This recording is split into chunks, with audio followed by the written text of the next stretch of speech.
미국 네바다주에서 375번 국도를 타고 올라가면 인적 없는 사막, 가파른 산 속에 비밀 군사기지가 나타난다. 51구역. 잦은 UFO 목격담으로 유명한 이곳의 정식 명칭은 넬리스 공군 폭격 및 사격 훈련장으로 군사지역이다.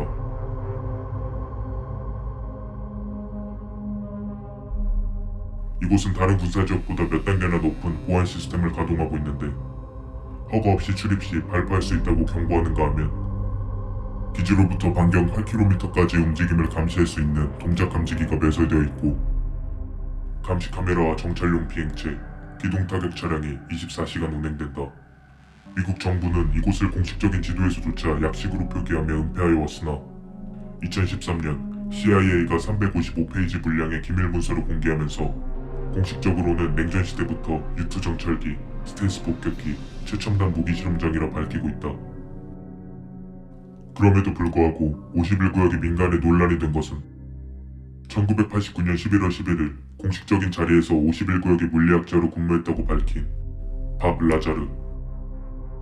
그는 본인이 51구역의 최고 레벨 구역인 S4에서 연구원으로 근무했으며 반중력 물질인 원자번호 115번을 이용하여 UFO의 동력 장치를 연구했으며 미국 정부가 포획한 외계인과 UFO도 봤다고 주장했다. 그의 주장에서 가장 충격적인 내용은 미국 정부가 외계의 기술을 전수받는 대신 인간의 생체 실험 허가에 대한 미락을 했다는 것이었다. 그는 51구역에 나온 뒤 자신의 신분이 완전히 말소되었고 생명의 위협을 받고 있음을 호소했으나 며칠 뒤 죽은 채로 발견되었고 경찰은 자살로 사건을 종결한다. 그리고 6년 뒤 1995년 5월 10일 51구역 지하기지에서 건설 작업을 했다는 필 슈나이더가 등장한다.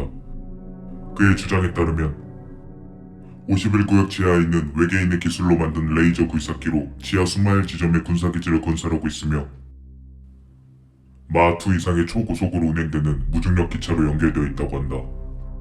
또한 그는 외계인의 레이저 공격으로 암에 걸려 시한부 선고를 받았다고 했는데 대부분의 사람들은 그를 비웃고 무시했다.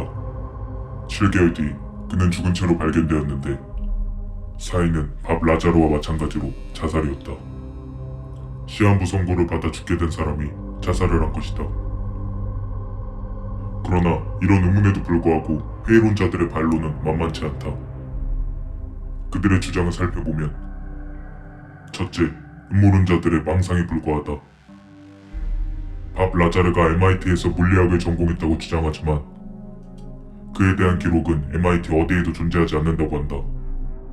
그는 정부가 자신의 기록을 지웠다고 주장하나 학생들 개인 소유의 앨범에서조차 전혀 그에 대한 기록이 없었으며 그들의 조사에 따르면 그는 피어스 대학이라는 전문대학교 출신이고 고등학교 시절에는 과학, 화학 과정에서 369명 중 261등이라는 성적으로 MIT 입학은 절대 불가능했다고 한다. 사진연상소를 운영하던 그는 30만 달러에 달하는 빚을 갚기 위해 이러한 사기 행각을 벌였으나 이마저 잘 풀리지 않자 자살했다는 것이다. 둘째, 미국 고도의 기술 공포 심리전이다. 자고로 힘의 대결에서 가장 무서운 것은 상대의 정체를 알 수 없을 때이다.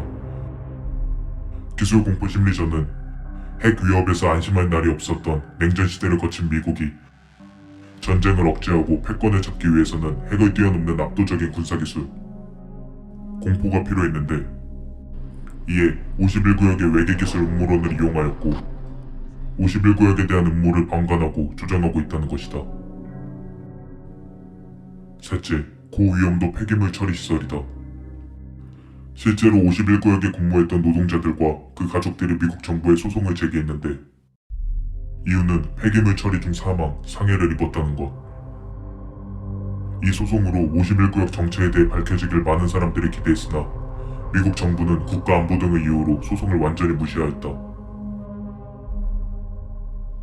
이로 인해 미국 정부는 많은 비난을 샀지만 밝혀진 내용은 없다.